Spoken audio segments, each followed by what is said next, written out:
이제 여러분들이 이 시간 관리하는 것도 좀 신경을 써야 돼요.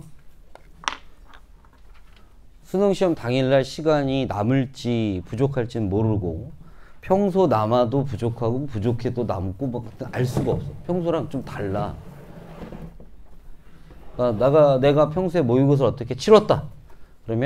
그러니까 수능도 어떻게 치를 것이다 라는 예측을 못해. 그러니까 제일 답답한 애들이 어떤 애들이냐면 시험 보고 이제 날 찾아와. 저 비문학이 큰일 난 것 같아요. 그럼 나는 걔한테 뭘 묻냐면 문학은 안 큰일 났을까? 라고 그러면 문학은 자기 자신 있대. 근거가 뭐냐? 그러면 바로 오늘 본 시험에서 문학은 다 맞췄다는 거야. 걔는 한 2달 뒤쯤 나 왜 뭐라고 찾아올 것 같냐?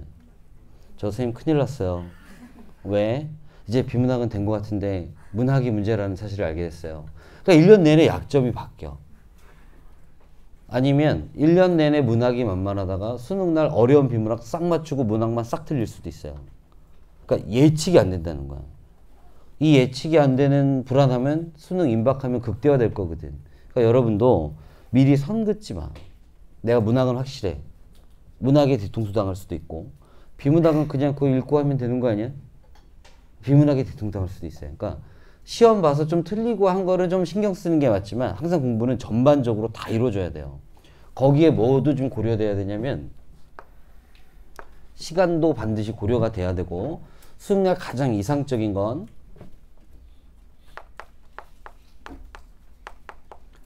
5분에서 10분 정도 남는 게 사실 제일 좋아. 만약에 수능날 30분이 남았어. 1년 내내 한 번도 시간 안 따가 수능날 30분이 남으면 더 불길하지 않니? 그런 적이 한 번도 없는데. 그러면 이제 30분 동안 평소 같으면 그냥 엎어져 자겠지. 이따가 수학 봐야 되니까. 그리고 뭐 틀리면 말지 뭐 이런 마음 편하게 자면 되는데 수능날은 그 잠이 안 올 거야 아마. 아마 그때 잘 수 있다면 걔는 성공할 수 있어요. 그 배포면 뭘 못해 세상에. 근데 우린 약간 쫄보들이잖아. 그러니까 아마 못 잘 거예요. 나도 당연히 못 잘 거고. 그럼 이제 뭘 할까? 검토를 하겠죠. 그러면서 암울한 그림자가 드리워지기 시작하는 거예요. 왜냐면 설명 잘 들어. 좀 날려 읽었으니까 빨리 끝났을 거야. 날려 읽었으니까. 대신에 날려 읽었을 때 장점이 뭐냐면 전체적인 거에 대한 감이 확실히 와요. 날렸거든.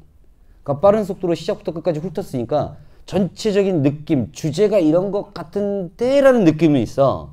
그 문제를 딱 보면 주제 관련 문제들이 답이 잘 보여요. 그러니까 날려있는 게 꼭 나쁜 것만은 아니야. 근데 이제 문제는 시간이 남았잖아. 그럼 이제 고칠 땐 전체를 고려해서 고칠까? 특정 문장에 꽂혀서 고칠까? 다시 읽어보니까 이런 구절이 있었던 거야. 야 큰일 날 뻔했다 하면서 답을 바꾸면서 한 문제씩 틀리는 거예요. 그러니까 여러분 저주하는 게 아니라요.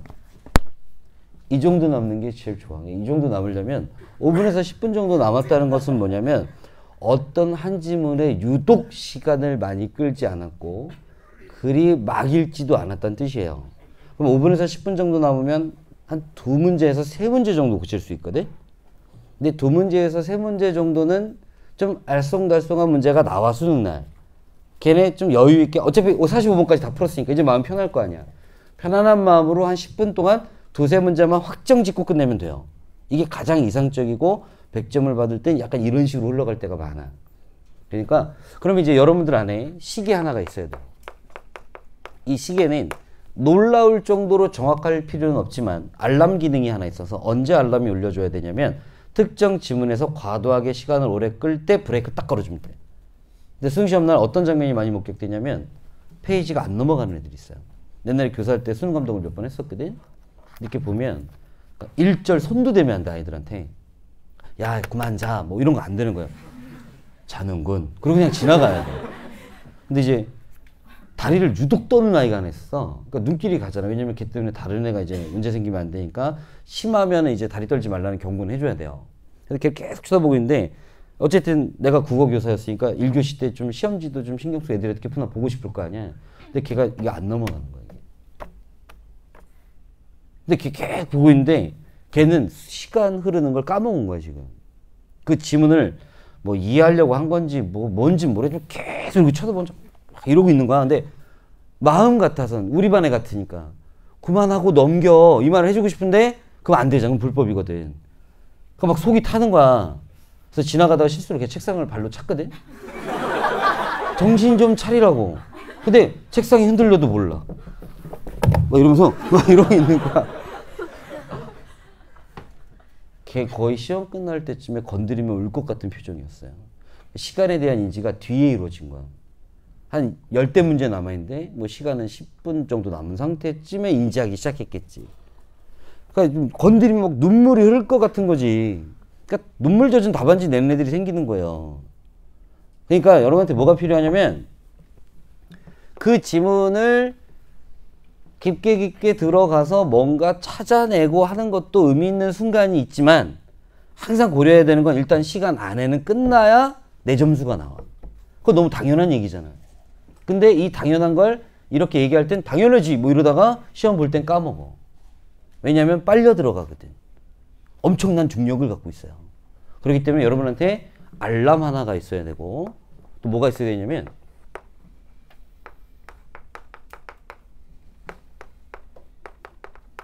이게 이루어져야 돼. 그러니까 그 화작문부터 시작해서 문, 학 완전히 45번까지 얘네들이 평소 공부할 때 마치 비문학 시험만 볼 것처럼 비문학 공부하고 문학 시험만 볼 것처럼 문학 공부하면 안 돼요. 비문학도 보고 문학도 봐야 되는데 시간은 똑같이 배분될 거거든. 그러니까 비문학을 한참 시간을 많이 들여서 다 맞추는 것도 중요하겠지만 그러냐고 문학 틀리면 그거 다 소용이 없는 거거든. 그러니까 화작을 하든 문법을 하든 독서를 하든 문학을 하든 머릿속에 시간 배분이라는 걸 염두에 두고 공부를 하고 있어야 돼. 그러니까 비문학 지문 같은 경우에 또 이런 소설 같은 경우에 2번, 3번 열심히 읽어보다 보면 좀 더 잘 이해되고 좋지. 근데 수능날 그 이해되고 좋은 느낌을 취할 거냐, 일단 시간 안에 끝내고 답 찾는 걸 취할 거냐, 아무리 생각해도 시험 당일에는 후자야. 그럼 비문학 공부를 할 때도 한 번 더 들어가는 것도 고려해야 되지만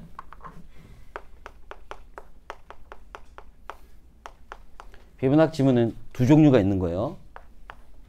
쉬운 지문과 어려운 지문.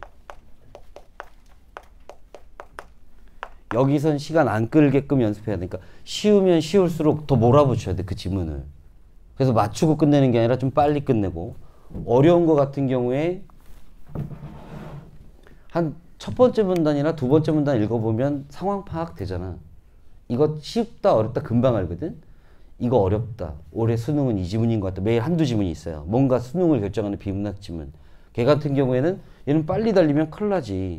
대신에 뭔가 나열되는 듯한 순간엔 가속이 되는 거고, 뭔가 연결되고 얘가 차분하게 설명한다는 순간엔 감속이 이루어져야 돼. 이런 게 자연스럽게 훈련이 돼야 돼요. 그러면 주어진 시간 안에 끝나고 약간의 여유 시간에 몇 개 더 고칠 수도 있거든. 소설도 지금 그래서 이렇게 설명을 하는 게, 시는 감속할 타이밍이 거의 없다고 생각하면 돼요. 현대 시는. 그거 감속해봤자 더 이상한 생각 만들어요. 신속하게 아예. 고전 시는 좀 알고 가는 게 필요하고, 현대 소설은 아까 얘기했었지? 시점에 따라서 뭐 할 때는 가속 붙는 거야? 서술자가 아닌 딴 거 얘기할 땐 가속. 그러다가 서술자가 자기 얘기를 시작하면 급격하게 느려지는 거예요. 전지적 작가 시점이면 특정 인물에 대한 얘기가 나오면 감속. 특정 인물이 바라보는 대상의 특징 같은 거 써줄 땐 가속. 이런 게 자연스럽게 맞물리다 보면 전체적인 시간 조율이 되거든. 그러니까 이거에 대한 고민을 좀 했으면 좋겠고요. 그래서 뭐 하나를 했으면 좋겠냐면, 앞으로 공부할 때 내가 뭐 비문학 지문이 이렇게 하나 있어. 옆에 한 3문제 정도 딸려있어. 그럼 자기만의 시간을 정해. 나는 문항당 한 1분 30초. 근데 그게 너무 긴 것 같아. 그럼 1분 20초 이렇게 줄여. 근데 그게 너무 짧아. 그럼 40초 이렇게 늘려서 자기 평균 타임 정도를 잡아놔. 그리고 지문 길이 이런 걸 감안해서 틀려도 상관없으니까 이 지문은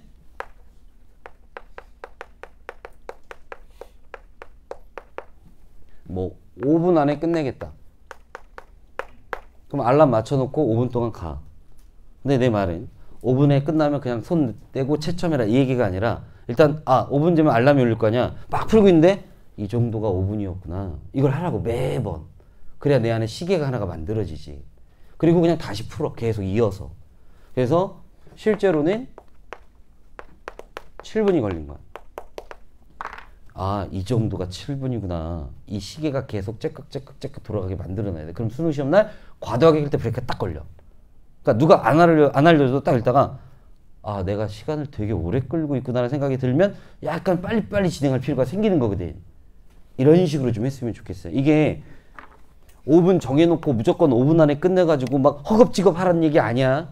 자기 속도대로 해. 대신에 늘 시간을 측정하면서 이 정도가 5분이다. 이게 7분이다. 이게 8분이다. 내가 긴 지문 같은 경우에는 10분 넘기도 하는구나. 이런 것들에 대한 시간적 인식을 정확하게 하고 있어야 돼요.